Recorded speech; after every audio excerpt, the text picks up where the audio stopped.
আসলে আমরা সবাই আমাদের জনস্বাস্থ্য নিয়ে এখন উদ্বেগ আছি, কারণ যেভাবে আমাদের দেশে নন কমিউনিকেবল ডিজিজগুলো বাড়ছে এবং ক্যান্সারের রোগীর আক্রান্ত অনেক বেশি হচ্ছে, সেই জায়গাটায় আমরা চাচ্ছি যে ক্যান্সারের যে মূল কারণটা আমরা মনে করি বিভিন্ন ক্যান্সারের মধ্যে ফুসফুস ক্যান্সার যেটার জন্য হয় সেটা হচ্ছে তামাক এবং তামাকজাত দ্রব্য।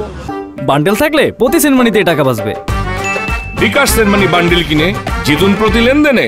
তো আমরা চাচ্ছি বাংলাদেশ সরকার যেন এই যে তামাক কোম্পানিগুলো তাদের জন্য তাদের সাথে যেন কোনো বৈঠকে না যায়, তাদের সুবিধা না দেখে যেন আমাদের জনস্বাস্থ্যটাকে হাইলাইটেড করে, যেন আমাদের জনস্বাস্থ্যটাকে আমাদের আরও নিশ্চিত করে, নিরাপদ করে। তামাক কোম্পানির সাথে কোনোভাবেই বৈঠকে বসা যাবে না এবং তাদের সুবিধা দিতে গিয়ে আমাদের বাংলাদেশের মানুষদেরকে শারীরিকভাবে মানসিকভাবে পঙ্গু করে তোলা যাবে না। এই জন্য আজকে আমরা সব ডক্টর কমিউনিটি একসাথে হয়েছি। আমরা জনস্বাস্থ্যটাকে নিশ্চিত করতে চাই, নিরাপদ বাংলাদেশ চাই এবং আমাদের ভবিষ্যৎ প্রজন্মকে আমরা নিরাপদ একটা বাংলাদেশ উপহার দিতে চাই। ধন্যবাদ। প্রোগ্রামের মূল উদ্দেশ্য হচ্ছে বাংলাদেশের প্রতি বছর 1,61,000 মানুষের মৃত্যুবরণ করে এই তামাকজনিত রোগের কারণে। তো আমরা চাই যে তামাক নিয়ন্ত্রণ আইনটি শক্তিশালী হোক এবং দ্রুত এই সংশোধনী পাশ হোক। আমরা দেখেছি যে বর্তমান সরকার সংশোধনীটা পাশ করার জন্য উদ্যোগ নিয়েছিল, উপদেষ্টা মহোদয়দের সাথে মিলে একটা কমিটি গঠন করেছিল, কিন্তু তামাক কোম্পানির প্রভাবে সেইটা স্থগিত হয়ে আছে এবং ভিন্ন খাতে প্রবাহিত করার চেষ্টা করা হচ্ছে। তো আজকে আমরা আমাদের চিকিৎসক সমাজ একত্রিত হয়েছি যে জনস্বাস্থ্যের বিষয়, মানুষের স্বাস্থ্যের বিষয় কখনো বাণিজ্য উপরে হতে পারে না, স্বাস্থ্যই মূল বিষয় হতে পারে একটা দেশের মেরুদণ্ডের। শিক্ষা যেমন, ঠিক তেমনিভাবে স্বাস্থ্যকে প্রাধান্য দেওয়া উচিত।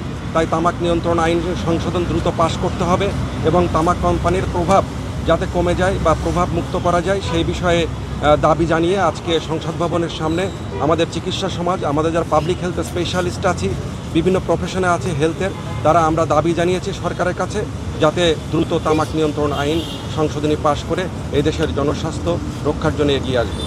এই সংশোধনী আইনে কি কি বলা আছে এবং কি কি আসলে এখানে বলা আছে যে গত 2013 সালে যখন আইনটি সংশোধনী হয়েছিল তখন বেশ কিছু দুর্বলতা থেকে গেছিল, সেটা তখন আমরা দাবি জানিয়েছিলাম, কিন্তু তৎকালীন সরকার সেই বিষয়টা কর্ণপাত করে নাই। এই জন্য আমরা আবারও দাবি জানিয়েছি। প্রথমত হচ্ছে যে প্যাকেটের গায়ে যে ছবি আছে সেটা 90% করতে হবে। সিঙ্গেল সিগারেট বিক্রি করা যাবে না। 18 বছরের নিচে যারা আছে শিশু তাদের কাছে সিগারেট বিক্রি করা যাবে না এবং আমাদের শতভাগ ধূমপানমুক্ত স্থান করতে হবে, কারণ কোনো পাবলিক প্লেসে সেখানে ধূমপানের জন্য স্থান রাখা বিজ্ঞানসম্মত বিষয় নয়। এই বিষয়গুলোকে আমরা মূল দাবি জানিয়েছি। পাশাপাশি ট্যাক্স বৃদ্ধি করতে হবে যাতে আমাদের তরুণ সমাজ আগামীতে তামাকের ক্রয় ক্ষমতার বাইরে যায় এবং তাদের ক্রয় ক্ষমতার সাধ্যের বাইরে থাকে তামাক পণ্য। এই জন্য ট্যাক্স বৃদ্ধি করতে হবে। সার্বিকভাবে আমরা মূল এই দাবিগুলা জানিয়েছি। পাশাপাশি তামাক কোম্পানির প্রচারণা এবং সিএসআর নিষিদ্ধ করতে হবে, কারণ তারা সিএসআরের আড়ালে যারা যেটাকে বলা হয় যে কর্পোরেট সোশ্যাল রেসপন্সিবিলিটি, সেইটার আড়ালে তারা মূলত হচ্ছে যে বিজ্ঞাপন প্রচার করে। আমাদের নীতি নির্ধারক যারা আছে তাদেরকে সুযোগ সুবিধা দিয়ে বিভিন্ন ভিন্ন খাতে প্রবাহিত করার চেষ্টা করা হয়। তো এই জন্যে আমরা মনে করি সিএসআর বন্ধ হওয়া উচিত। আমাদের তামাক কোম্পানির অপকৌশল যেগুলো আছে, বিজ্ঞাপন এবং বিশেষ করে তরুণদেরকে তারা প্রলুব্ধ করতে চায়। তরুণ সমাজকে যদি তারা একবার হাতে সিগারেট ধরিয়ে দিতে পারে তাহলে তারা অন্তত 30, 40, 50 বছর তাদের কাস্টমার। তো এই জন্যে তারা মূলত টার্গেট করে তরুণদেরকে। সেই তরুণ সমাজকে রক্ষা করার জন্য আজকের এই প্রতিবাদ সমাবেশ এবং আইনের সংশোধনী দ্রুত পাশ করার জন্য আমরা দাবি জানাচ্ছি।